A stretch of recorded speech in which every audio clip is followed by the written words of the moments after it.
안녕하세요. 판도라입니다.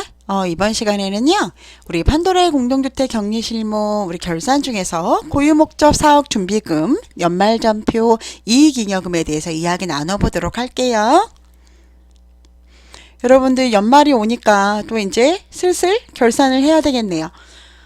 금방 예산이 끝났는데 이제 결산해야 되고, 결산이 끝나면 또 연말정산 준비하셔야 되니까 너무 바쁘시죠? 힘을 내시기 바랍니다. 화이팅! 자, 고유목적 사업준비금이라는 거는 뭘까요? 고유목적 사업준비금은요, 여러분들께서 이제 법인세 수익사업 하시는 분들 있잖아요. 수익사업 안 하신 분들은 이걸 신경 안 쓰셔도 돼요. 근데 수익사업을 하시는 분들은 법인세를 납부해야 되잖아요. 근데 법인세를 납부를 하는데, 법인세를 다 내면은 법인세가 엄청 많잖아요. 그래서 그 법인세를 고유목적 사업준비금이라고 해서 깎아주는 거예요. 그만큼을 깎아주는 거예요. 자, 고유목적 사업준비금은요, 연도별 사용 내역을 정리해서 관리하도록 해야 돼요. 설정 대상은 공동주택 입주자 대표회의 또는 자치관리기구, 법인으로 보는 단체, 그리고 임차인 대표, 임대아파트. 옛날 같은 경우에는요, 공동주택만 가능했거든요. 공동주택만 가능했는데, 이제는 임대아파트도 가능해진 겁니다. 그 송근 산입 한입은요, 이자 소득은 100%, 우리가 이자 낼 때요, 우리 법인, 369, 12, 3개월 이렇게 해갖고 이자가 나오잖아요. 그럴 때 뭐를 내죠? 먼저 내는 선납 법인세하고 선납 주민세를 내죠? 그런 선납 법인세하고 선납 주민세를 냅니다. 먼저 납부한다는 얘기예요. 이거는 100% 고유목적 사업준비금으로 송금 산입을 할 수 있고요. 기타 나머지 사업소득 있잖아요. 뭐 광고 수입이라던가 승강기 수입이라던가 이런 부분들 있죠. 그런 기타 사업소득의 50%가 송금 산입의 한도입니다.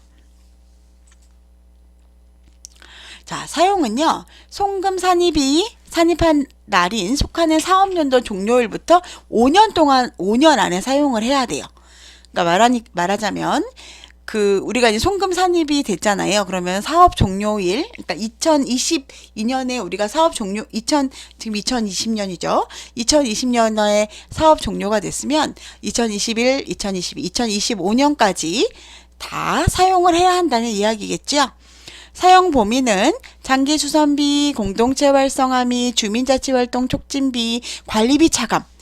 옛날에는요, 이 장기 수선비만 됐었거든요. 그래서 금액이 이걸 전체를 다 우리 쓸 수가 없었던 거예요. 근데 이제는 공동체 활성화비하고 관리비 차감들 나머지 다 하잖아요. 그죠? 그렇기 때문에 거의 모두 다 고유목적 사업준비금을 사용하실 수가 있습니다.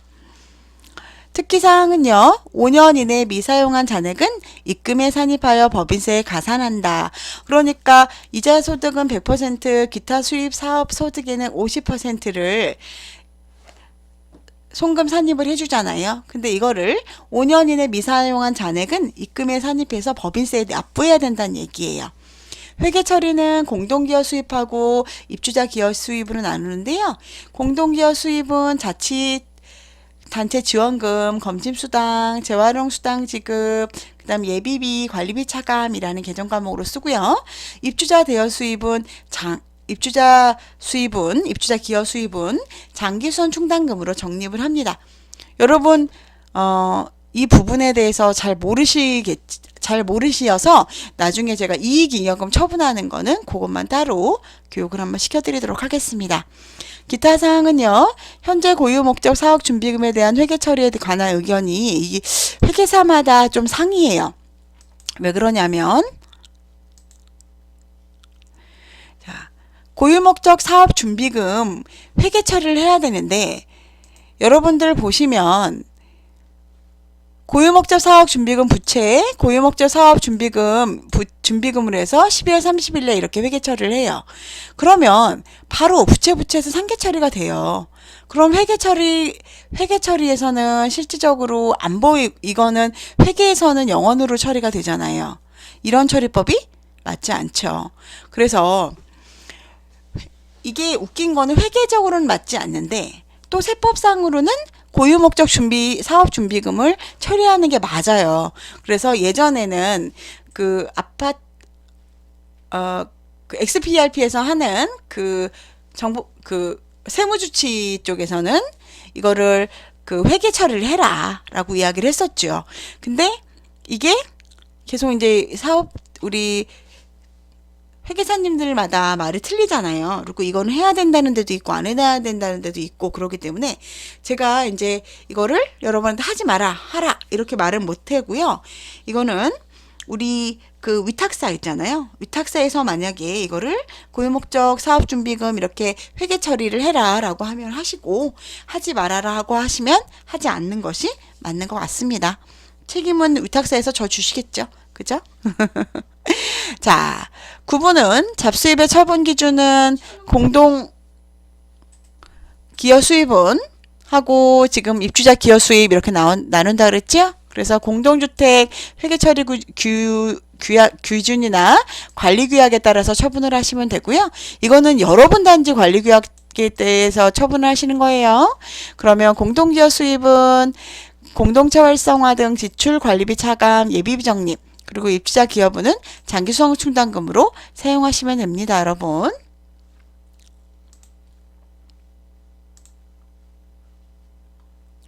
자, 고유목적 사업준비금은 여기 보시면 우리 세무조정 계산서를 보시면 여기 고유목적 사업준비금하고 고유목적 사업준비금 조정명에 있어서 갑을이 있어요.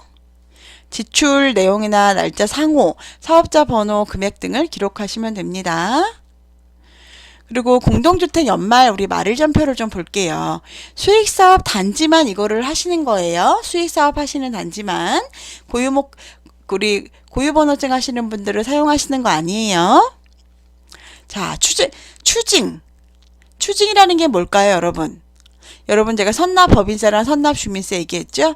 우리가 세금을 이자가 나오죠. 이자가 나오면 이자를 뗄 때 세금을 먼저 냅니다. 그거를 선납법인세하고 선납주민세라고 말씀을 드렸죠. 이자에 대한 세금을 먼저 내는 거예요.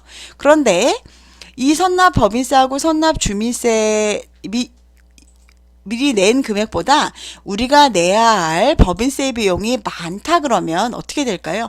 더 내야겠죠. 더 내려면 뭐를 해야 돼요, 여러분? 미지급. 내가 낼 건데 아직 지급하지 않은 금액이라는 계정 과목을 쓰면 되겠죠. 그래서 법인세 내가 미리 낸 선납 법인세하고 선납 주민세는 13,000원, 1,300원이에요. 그래서 14,300원 밖에 안 되는데 법인세 납부를 해야 되는 금액은 15,000원인 거예요. 그럴 때는 미지급금 앞으로 지급해야 될 금액이라고 하고 700원 이 잔액을 금액을 써주시는 거겠죠.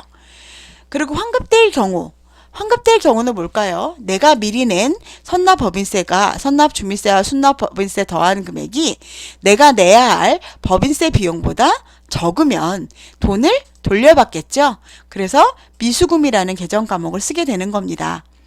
선납법인세, 선납주민세가 15,400원이에요. 그런데 법인세 비용을 계산을 해보니까 이거 누가 계산하죠?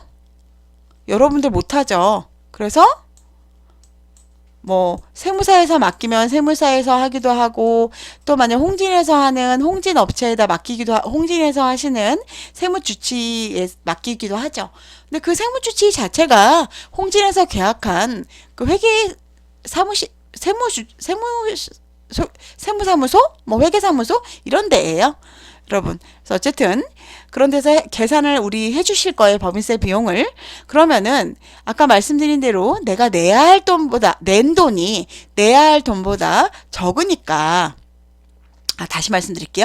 내가 낸 돈이 내야 할 돈보다 더 많으니까 환급이 되겠죠. 그러면 미수금 아직 수금하지 않았다고 해서 미수금이라는 계정 과목을 쓰고 이거는 환급된 금액을 기재해 주면 됩니다.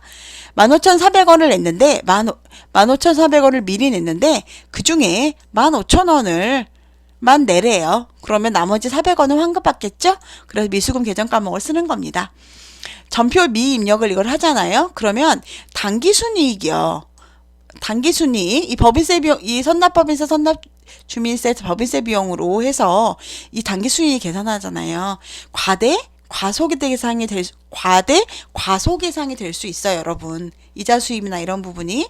그렇기 때문에 이 부분에 대해서는 미지급금과 미수금 계정 과목을 써서 계산을 해 놓는 것이 맞습니다. 자, 이번에는 연도이월을 한번 해볼게요. 이 연도이월을 왜 해야 되는 걸까요, 여러분? 2020년 12월 31일이 지나고 1월 1일이 되죠. 1월 1일이 됐어요. 그럼 1월 1일 전표를 끊어야 되잖아요. 그런데 연도이월을 안 하면 1월 1일 2021년 전표를 끊을 수가 없어요, 여러분. 그렇기 때문에 미리 연도이월을 하는 겁니다. 연도이월 방식은 회계관리 들어가셔가지고요. 결산관리에 연도이월이라는 걸 치시면 되세요. 그리고 그 연도에서 그 연도랑 회계연도를 보시고 조회를 누르세요. 뭐 올해는 2020년이겠죠? 그래서 조회를 누르시면 딱 당기순이익이 여기 나옵니다. 그럼 이 당기순이익을 여러분들이 뭐 정기월 이익여금이던가 아니면 예비비 적립금이라던가 그 단지에 맞는 계정 과목명에 넣고 저장을 누르시면 됩니다. 그런데 여러분, 이 당기순이익만 옮겨지는 게 아니고요. 여기 자산부채 자본 있잖아요. 얘도 그대로 옮겨지는 거예요. 그렇기 때문에 여러분, 이게 만약에 끝나죠. 이게 만약에 이때는 1월 1일 날은 12월분이 부과가 된 건가요? 부과가 안 된 건가요? 12월분 부과 안 됐죠. 12월분 부과가 안 됐으면은 금액이 맞아요? 계정 과목이나 기타가 맞을까요? 자산부채 자본이 딱 맞나요? 딱 안 맞죠, 여러분. 그래서 부과 완료하고 재무제표까지 완료가 되잖아요. 부과 완료하고 우리 대표한테 다 의결받고 12월 재무제표까지 완료가 되면 그때 다시 한번 요 당기순이익을 확인하신 다음에 다시 한번 여기다 쓰시고 반드시 다시 수정하셔서 쓰시고 저장을 누르셔야 합니다. 근데 만약에 여기 당기순이익이 마이너스 금액으로 나왔어요. 그러면 마이너스까지 동일하게 입력을 하셔야 돼요. 근데 여기 마이너스 나오면 우리 그 해에 우리가 잘 살림을 한 걸까요? 아니겠죠. 당기순이익이 마이너스 안 나도록 항상 관리소는 항상 손익이 나야 됩니다. 왜 그럴까요? 관리 수입하고 관리 비용을 늘 일치하게 부과를 해야 되잖아요. 관리 비용은. 그러면 여기 당기순이익은 실질적으로 어떤 것만 들어가요? 관리 외 수입하고 관리 외 비용만 나오잖아요. 그럼 여러분 관리 외 비용을 관리 외 수입보다 더 많이 쓰시면 아니 되겠지요? 연도후일은 1회만 가능한 게 아니에요. 그래서 2020년 전표 입력을 위해서 연도이월을 한 다음에 부과 및 회계 완료 후에 정확한 당기순이익이 나온 뒤에 다시 입력을 하시면 됩니다. 반드시 입력하셔야 돼요. 그리고 회계 마감을 한 다음에 전 연도 2월 후에 회계 잔액이 변경으로 인해서 재2월하는 경우도 여기 보시면 2020년 걸 연도 2월을 했잖아요. 그럼 연이월을 바꾸셔갖고 2019년 거를 클릭하시고 여기서 다시 해주시면 되는 겁니다, 여러분. 이거는 근데 2029년이 바뀌면 2020년도 바뀌겠죠? 그럼 2020년도 다시 연도 2월 해주셔야겠죠? 자, 여러분께서 지금 결산에 중요한 세 가지를 제가 말씀을 드렸어요. 고유목적 사업준비금, 그리고 결산해서 2월 이익잉여금 하는 거. 잠깐만요. 구독과 좋아요가 지워지네요. 연말정산하는 거. 그리고 공동주택 연도 2월 하는 거, 제가 세 가지를 여러분께 말씀을 드렸습니다. 이게 제일 중요하기 때문에 먼저 제가 결산을 교육하기 전에 먼저 이거를 말씀을 드린 거고요. 2월 이익잉여금 처분하는 것하고 여러분께 교육을 조금 드리도록 하겠습니다. 구독과 좋아요, 알림 설정은 사랑입니다. 여러분 오늘도 좋은 하루 되시고요. 코로나 그리고 감기 조심하세요. 좋은 하루 되세요.